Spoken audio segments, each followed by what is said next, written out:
So, how are you? I'm doing well. How are you doing? I'm okay. It's a challenging situation here in Austria. But I figured I'm gonna not kill some time, but I'm gonna make the best out of my time and just do more podcasting, I guess.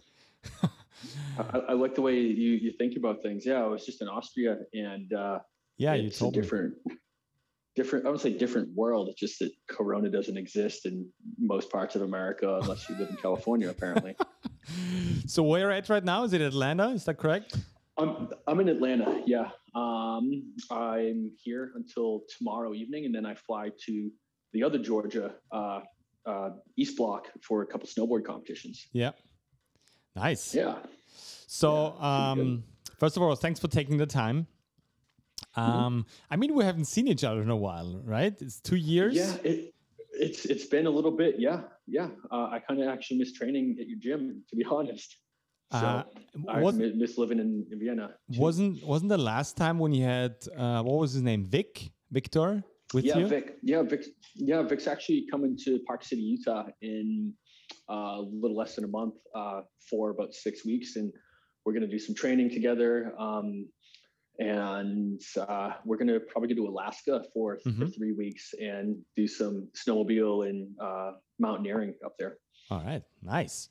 Yeah. So I basically wanted to use the time, and we've been texting back and forth about your training, and you just texted me like one day. Was like, dude, like that's not a text message. That's something where you should have called me. Like you feel great, you feel awesome. So a little bit about your background, because I know you, but people who are listening might not know anything about you. So what's your sport? What's your profession? So, profession's a loose way to put it. I'm Jonathan Cheever. I made the U.S. snowboard team for snowboard cross in 2005. And I am still competing at 35 years old, 16 years later. And I race snowboards. That's great. Those are like the crazy ones who go like downhill and like 4 guys at a time with like a slope that's made for 2, basically. Sometimes 6 at a time. It just really depends on what the event's set up like. But we have bumps, jumps, turns, and we have a time trial round where we go individually, and then after time trials, that seeds us. And 4 or 6 people go at once. The last course we just had in Viron, we're probably hitting speeds, I'd say close to 90, 85 kilometers an hour. And it's fun. I love it. And kind of in the twilight of my career, competing against guys that were born after I started snowboarding. Oh yeah, I feel for you and with you, because like I was born in 81. I'm sorry, in 81. 81, okay. And I see kids born in like 2004, and I think like, okay, that guy's like 3 years old, but actually he's 17. So I feel for you. Definitely. You've made the Olympics how many times? I've only made the Olympics once. I guess when I say I only made it once, it's kind of a ridiculous statement, to be honest. The way that my career has been, I guess, working is like I'm a grinder. I've been like peaking in between Olympic cycles. So I've had a peak in 2008 and 2009, and then a big peak just after the 2010 games in 11, 12. And then I tore my Achilles, and then there was a down, and then another upswing that I caught in 2017 to make the 2018 games. So, and I thought I was going to actually hang it up this past season, but just with the pandemic and the way things have worked out, one of my sponsors said they'll fund me for 5 events to chase the 2022 games. And so I'm still at it. Oh, wow. So that means like 1+ year ahead, right? So 2022. Right.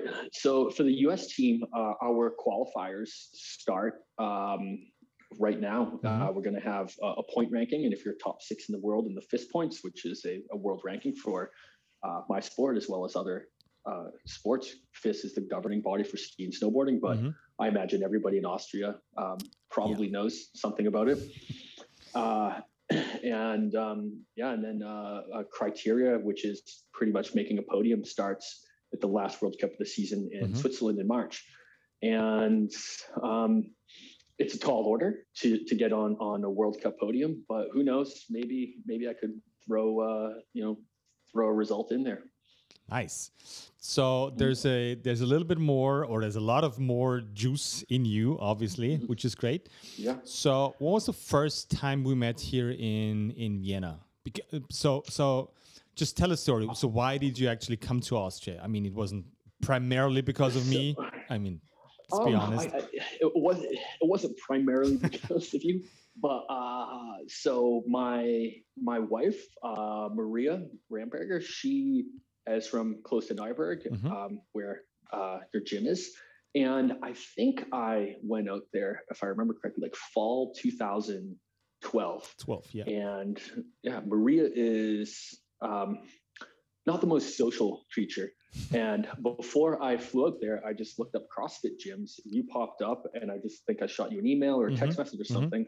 And you were just a bro right away. Responded, said, "Yeah, like would love to have you guys train at the gym." And I kind of got to see the progression of you going from CrossFit to StrongFit and then everything that happened in between. And like looking back on it, I almost regret not, being involved with you a little more for the training, because you had stuff to do. Let's be honest, you had stuff to do. Yeah, but like, because my athletic career has definitely progressed and maybe degressed in some ways. And for example, right now, like I hardly use a barbell. I do for some warm-ups and for some hinge work, but kind of coming to realize that barbell's great. They have the place. Maybe certain people could do could have some great progression with them, but I tend to hurt myself a lot just with some chronic injuries and probably some poor training earlier on in my athletic career. Let's go back to 2012. So I think, was that my opening year? Okay, I'm so bad at this. Whatever. So I've been open like a couple of months, maybe a year. Like super hardcore CrossFit. As you could tell, my whole training was based around CrossFit. I was competing in CrossFit, et cetera, et cetera. And I remember you coming in and you had that training plan with you, right? So like your, I don't know, your super structured training plan, et cetera, et cetera. And you were just basically like working out in the corridor, right? So doing your own thing. Yeah, absolutely. And I remember vividly, I probably have never said this to you in person, but like you can see like when an athlete walks into a gym, right? Like there's a difference between, and we didn't know each other like at all at that time. So I was like, okay, that dude is like an athlete. Like you were walking tall and like the gorilla chest and like, honestly, like you could see like your training, right? You're athletic, blah, blah, blah. And then you did your, what was it, like crazy some jumping, whatever, isometric jumping exercises. And you were probably the person that I've seen for the first time that could jump almost like, I don't know, like 5 meters tall. So I was like, I was asking you about your training program and you showed it to me. And I was like, man, that's a lot of like explosive movements.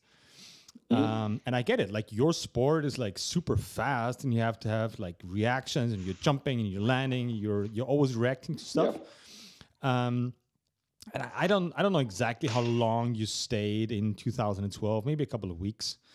So in all honesty, like, I mean, at my point in my career back then, I wasn't going to tell you like how to improve, because you were like US guy and you were training for the Olympics and blah, blah, blah. And then I think it took a couple of maybe almost years when we met again. Or maybe you jumped in between. Well, from what I remember, and granted, I mean, anecdotal evidence is kind of, not reliable, but I remember being there quite a bit, training at the gym quite a bit in between events, because I was a nomad, just all over the place. But when I really kind of changed my program, at least the way I read the situation, you're not a guy that's like, you need to do this. You were just like, hey, I want to talk to you about your training. And 2017, it was the summer. You like, okay, let's just go over what you've done, blah, blah, blah. And I thought you just wanted to chit chat a little bit. And you said, I don't want you to touch the barbell. And this is 2017. And I am going into an Olympic qualifying event in September. And I'm like, this guy, I respect you. I've known you for, over, I don't know, probably about 5 years at that point. And I was like, sure. And as soon as I did that first workout with you, I drank the Kool-Aid, man. I was like, this is it. This is the future. And, not to like fully credit you, but that very first event, I was doing a lot of the oblique openers. I got on the podium immediately, was the top US guy and qualified for the Olympics. And I think it was, a big part of it was that training, to be honest. So I remember that session pretty vividly because as I said, like 2012, you're like super athletic guy. Yeah. And I think I gave you like a 30 kilo sandbag, which is what, like 80 pounds. And you started to like wobble and feel dizzy, like, what is that, 150 meters in, just carrying it. So I was like, wait a second. So, I mean, you're training, you're an athlete, you're an Olympic athlete. And I think that moment honestly changed my coaching career because I realized, Greg, why the fuck did you not talk to Jonathan earlier? Right? I was thinking the same thing, man. Exactly.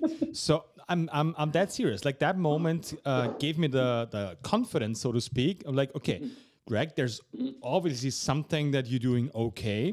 Because I don't want to harass people, like, and jump into their face and be like, oh, I'm the great coach and I know how to fix you and blah, blah, blah, blah. But that moment was really an eye-opener for me because like that was literally and physically not possible from what I had experienced and from what I was seeing. Like you're strong, you're an athlete, you're an explosive guy, and you barely could carry a 30 kilo sandbag for 150 meters. So let me ask you that question. So how did that? Sorry, that was my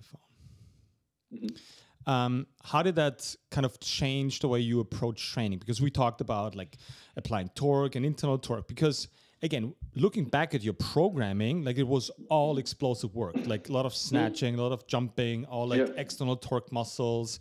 And maybe start like with your injuries. Like you had multiple injuries prior to that. Yeah. So forgive me, I'm probably going to rant here a little bit, trying to structure my thoughts. So how did it change my training? There probably was some part of me that was a little, I don't know, bitter towards the way that my program has been structured. And I don't want to talk too much shit. The US ski snowboard team has great trainers that are, highly qualified and do some great programs, and their trainers get cherry picked for like the NBA teams and NHL and NFL teams. So they have a great thing going on. But what I've noticed is around, at least for the guys in my sport, around 27 years old, things have to shift because there's a high likelihood someone's going to get injured, knee, ankle, back, whatever. And the training has to shift. And I am the type of guy that has always wanted to pick up more weight than the dude next to me. And like, that's not smart. I'm not a power lifter. I'm not an Olympic weightlifter. Granted, don't get me wrong. I think I'm athletic enough to do okay in these type of sports.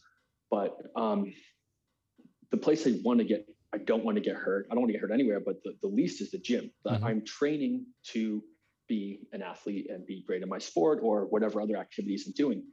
And we met and you pretty much listed, okay, like give me every sport you have ever done. Give me your injuries you ever done. And it was like, wow, this is so obvious that I have been doing explosive activities before memories existed. When I was 4 or 5 playing baseball or basketball or ice hockey or whatever it has been. And so for me to be training these Olympic weightlifts like crazy is a little redundant. I learned that I was using the muscles that are meant to be explosive to stabilize myself.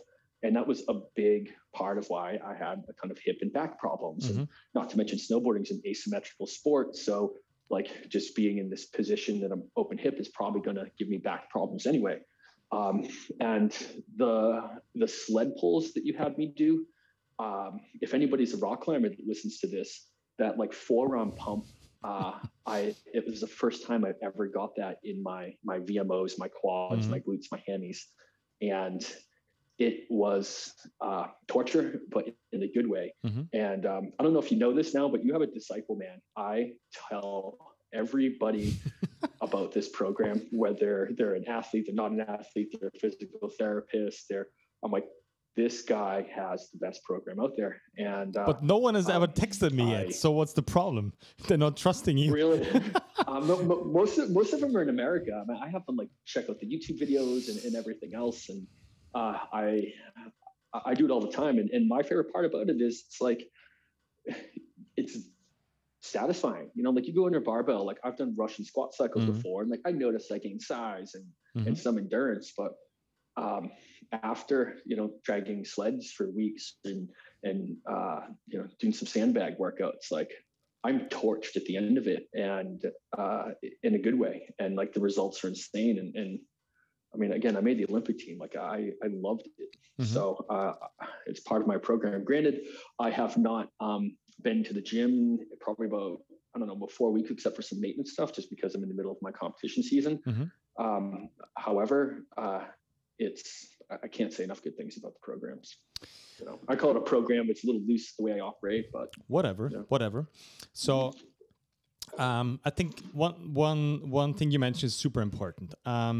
Like you got to be ready for your sport. Like you're not a bodybuilder. Like you're not a fitness model. So the only purpose of your strength training should be to get better at snowboarding / to keep you healthy, like pain-free, right? So what season coming up for you? Like number, was that 16, 17? Yeah. I mean, it's something like that. So I mean, it's mental the way it's structured. Yeah. So super experienced athlete, a lot of seasons under your belt. Just describe like, did you had seasons where you were like injured, but you had to push through, or you had pain in like back, shoulders, etc.? I would say just about every season. I mean, my first, I think from 2010 until 2016, I had a surgery on my foot every year. And then I took a couple-year break, and in 2018 or 19 had another 2 surgeries. And so like 9 surgeries between both of my feet, Achilles, ankles, whatever. I have a ruptured disc in my lower back. And I mean, those are like the surgical ones. There was one year where 2016, I landed a little flat on a jump, and I tore the fat pad off my heel, off my calcaneus. And so every time I was putting a snowboard boot on, I had to have a local anesthetic to give me a nerve block so I could get my snowboard boot on. And it's part of the game to some extent. But you know, with John, that said, that honestly, and that sounds brutal and harsh, but that I don't mind, right? So if you like, there's stuff happening and you crash and you like land flat, and that is okay if you get hurt, right?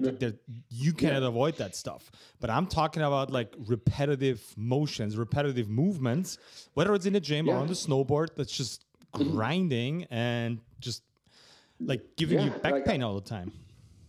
Like I've had asked myself many times, like, how much longer can I do impact sports, my ankles or my lower back too. Sometimes it feels like it's made of glass. And I think part of it is like a balance. I mean, this is pre our discussion in 2017, was finding out how strong can I make myself doing traditional barbell workouts that would, give me core strength, quad strength, whatever.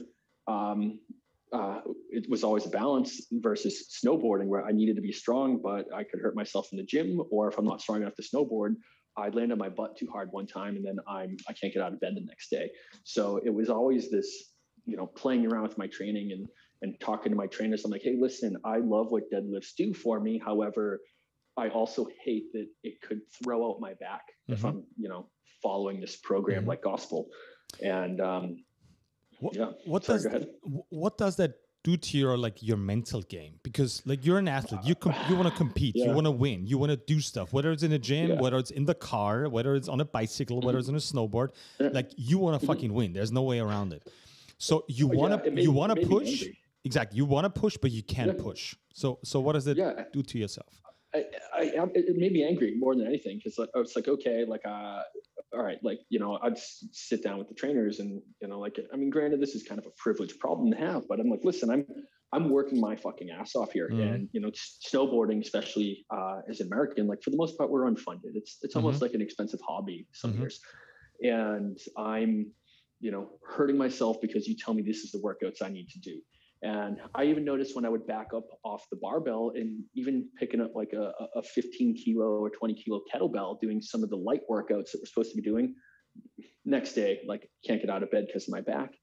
And not that I'm blaming a trainer for this, but I just felt like the program wasn't being looked at from my point of view by the trainers.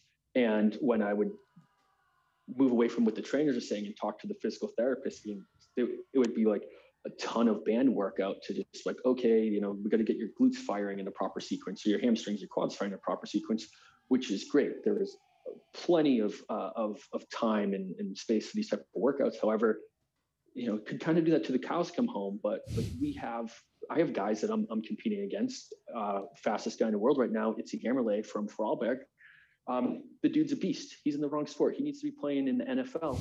The guy's probably 105, 110 kilos, 190 centimeters. And I'm like, I guarantee you, this guy does band workouts, but he's also probably, squatting, like a ton of weight. And I need to compete with this motherfucker. So once I started dragging sleds, I'm like, okay, like it's on. I could build size, build mass, and I am not hurting myself anymore. And in fact, my back pain is gone when I push it hard. And so the way I described this strong fit movement to a lot of people, I'm like, if you take physical therapy for a healthy person, it's like that on steroids, because like, okay, I have problems firing my inner hamstring, my adductor, and my glute. Sometimes it's not in the right sequence. Sometimes it doesn't fire properly. And the way that you put it to me was like, oh, we want to get your glute to fire. We'll make sure you have nothing left in your legs except for your glute. And as soon as that happened, I was like, oh, it's on now. Like I could train to my full potential right now. I could do the best of me. So the question is always like, how strong do you need to be, right? And that's almost like a philosophical question, because how strong do you need to be a good snowboarder, right? And I think the best answer I've found yet is, of course, it depends. And B, what is the measurement for it? Like, is it 180 kilos on the barbell? Is it a 100 kilo sandbag? Is it 25 kilos on a sled? Like, nobody knows. Yeah. So there's no measurement for being strong other than outside of sport specific competitions like powerlifting and weightlifting, right? Yep. The guy with the most weight wins the competition in powerlifting. That's pretty simple. But in snowboarding or in basically any of the sports, it's not that simple. I want to go back to the effort of your trainers. And I've personally never met any one of them, but I guess every single one of them is like as passionate as possible about their job, and they want to help you and they want to make you strong and they want to help you, blah, blah, blah. So I don't even think it's on the trainers. I think it's on the system, because somebody gives them like a structure to work with. And I know the collegiate system in the United States a little bit, and how like colleges train and like weight training and barbells and blah, blah, blah. So I don't even think it's bad. Maybe there's a better option for some people. That's all I'm saying, right? I don't want to ban a barbell. There's like, okay, just try it out. I agree. Try it out and see what happens. I totally agree. When Vic came and met you, like I've been talking to him quite a bit lately, and he has ruptured disc. I think he's L4, L5, and he's a two-time Olympic gold medalist. And so we talk about that, like, there is some inevitability with back pain in our sports, especially getting older with a lot of athletes.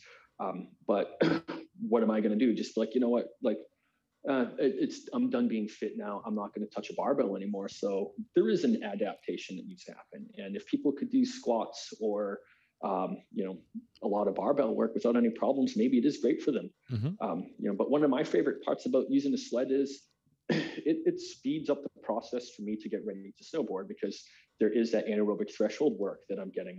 I'm like, my heart rate is through the roof. I'm well in tune with my body. So I know when I'm doing 80% effort, if I'm kind of like trying to stack my workout to be like a 6-week block, I know when I am at 100% effort. And I know when it feels like 100% effort, but it's just a mental game where I could dig a little deeper. And I don't have enough good things to say about this. It's great. But yeah, being strong enough for my sport is like, yeah, I need to be fit and ready to crash or to, be explosive on a hill, but I also need to be, fit enough where I'm like, snowboarding doesn't always have empirical results. I want to go climb a mountain and snowboard down a couloir. I know that, I have to be fit enough to do that. Yeah. And, and even like with the pulling the battle rope with the sled, it's like, if I want to go surfing for 2 weeks, I know that this is going to get me in surf shape immediately. I don't have to show up and just be like, okay, where's my paddle strength again? Like, I have a program, if you will, or at least a workout that will get my heart rate and my muscles prepped to go paddle. So it's the best, for just to be a fit human, to be a functional person. Yeah. I think why it worked so well for you, because you were so far on one side of the arch, which is like super explosive and all the external torque muscles. So that's why we saw that immediate reaction on the first Semper carry, on the first light Semper carry. So I think we're like overvaluing like preparing you for your sport in terms of, okay, this is what your sport looks like. It's explosive. You need blah, blah, blah, blah, blah. And that's all we're going to do to make you faster. It's almost like a sprinter only gets faster by doing plyometrics or just sprints, right? It's got to be a huge part of it, but a lot of it is technical work and not so much getting him strong. So I always look at, okay, what's the other side? Like, what stuff you're not doing? And that's what I'm way more interested than getting you more explosive. Like, and like the margin of success on getting you more explosive is what, like 0.5% probably. But the other side of stuff, or even less, especially when you get older, like when your career has been 15, 16 years long, and maybe like a 20 to 25-year-old can do, and that's what I truly believe in, can do whatever they want and they get stronger. Right? It's that moment when shit hits the fan and you get a little nagging injury and it's like, well, I'll just wipe it away and be like, give me 3 weeks and I'm back on the slope. And that's probably true for a 25-year-old. But in your later stages, or in the story you told about Wick and his back problems, okay, maybe we can give him like another full year of like top-notch podium snowboarding, or even better, like what about after career? Like you want to, that's the most important part. Exactly. Like that's another 60, 70 years. So, and you want to go like do mountain climbing or mountain biking or even snowboarding, it's just free riding or whatever, or throw kids around. Like, and so the switch is on you when you want to make it. Like it's, whether it's during your career, awesome, but you definitely have to make that switch like after your career and your style of training. Absolutely. And the thing is, like, I enjoy being a fit person. I enjoy, like it boosts my confidence. And I think it's one underrated part about our sport. And I was talking to a buddy of mine about this. He is actually the head strength coach for a professional basketball team out of Sydney. And we were talking about it. I'm like, the U.S. team coaches or strength trainers wanted to cut like bicep curls and this and that. And he's like, tell me this. He's like, if you are, feeling fit, have a 6-pack, have big arms, he's like, you're going to feel better about yourself. And he's like, hence your mental game is going to be stronger. And he's like, that is fucking part of training, man. He's like, you need this stuff. 100%. And I totally agree. Yeah. So it's the same thing. Yeah. Of course, you're not going to need your biceps for snowboarding, right? But at the end of the day, like we all want to look good naked and have big guns and a 6-pack, right? and just enjoying the process. So what's your you're in the middle of the season, right? So what's your like current training like structure? So training structure, geez, it's crazy this year. I'm running my own business in Park City, Utah right now. And so squeezing in workouts in between running my own business and training on a snowboard is difficult, but I'm in the gym, I'd say 2 to 3 days a week. And for the most part, I'm just keeping it lightweight. And my structure is, I love the oblique openers. Those keep my back from flaring up. And my back did flare up around Christmas. I was riding park. There's a facility called Woodward that opened up right next to my home. I'm ski out, lucky enough for that. And I'm hitting jumps like I did when I was a teenager. And I landed on my butt doing a cab 9. And I could tell, I'm like, this is going to hurt the next day. And I had to see a physical therapist. I still see this guy in Salt Lake City to get my back working properly. And so, but anyway, it's been a lot of just like core stability, core-based workout, just to make sure my muscles are firing in the right sequence. And I do a lot of stuff that I focus on my glute med, just because I think if my glute med is firing when it's supposed to, and then my lower back's firing when it's supposed to, then I'm not going to have any back issues. If the glute med doesn't fire, my lower back picks something up, that's when my back feels like it's made out of glass. And a lot of that is dragon sled. So my quads fire when they're supposed to, my glutes fire when they're supposed to, oblique openers, and a lot of hinge work with the barbell, but it's very light. Whatever. And so that's what I've been focusing on. And right now I'm actually in Atlanta. And Maria was like, hey, do you want to go to the gym? I turned it down because I have a fixie bike here, and I think it's just nice to get outside, get a little break from winter for the day and a half that I'm here, and do some spinning. But one of the other things is I'm really trying to warm up my cerebellum, part of my brain. And so I've been on my race board a lot lately. And just the race board ride's a little different than my free ride boards. I'm not on snow as much as I used to be, or as much as the other national team guys from every national team, not just the US team, because I've been chasing some powder. So just freestyling it a little bit. Fly to Georgia tomorrow, get a couple turns in before I, race on, what day am I racing on? March 4th and 5th. So that's the stuff I love about working with athletes is like you guys pick up stuff so fast, and if you feel like it's working, you're gonna go for it. Like no matter how crazy it looks or you've never done this before. And what I love about it the most is like you're in active control of your body, and that doesn't mean like in time and space, but I'm thinking about so you're starting to feel your back, right?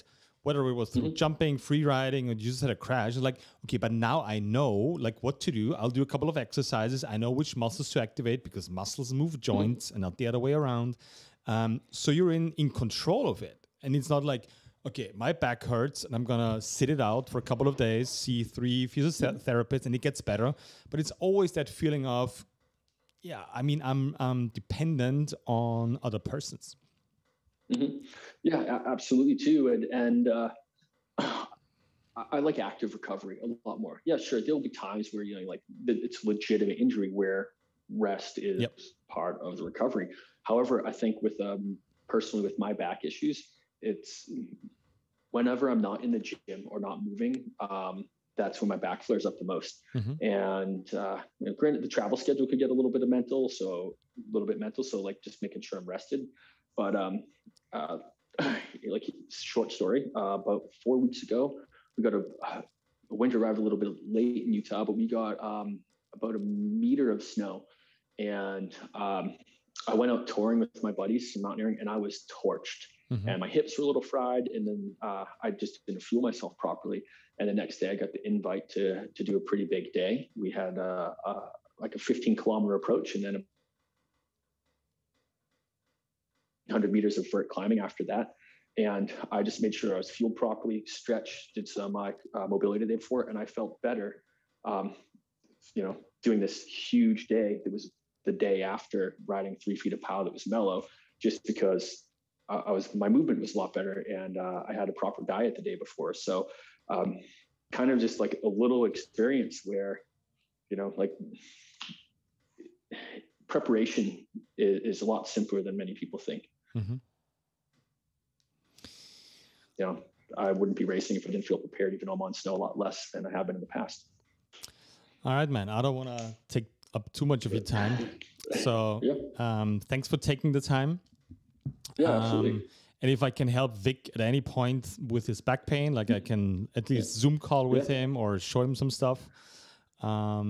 I guess that's the way we do it in 2021 too, I guess. Yeah, he has world champs next weekend in Rogla, Slovenia, and I think he's going to be based in that area for a little bit. I'll let him know and put, short story about him. When he won golds in Sochi, he told me he was wearing a weightlifting belt because his back was so screwed up.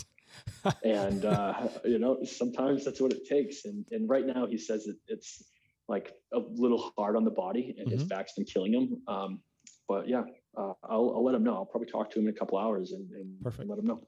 Cool. Yeah. So thanks again for taking the time. And Thank you. Whenever you're in Austria, jump in and we'll have an awesome training session. Sounds good. All right, man. See you again, Greg. Take care. All right, take care. Bye. See you.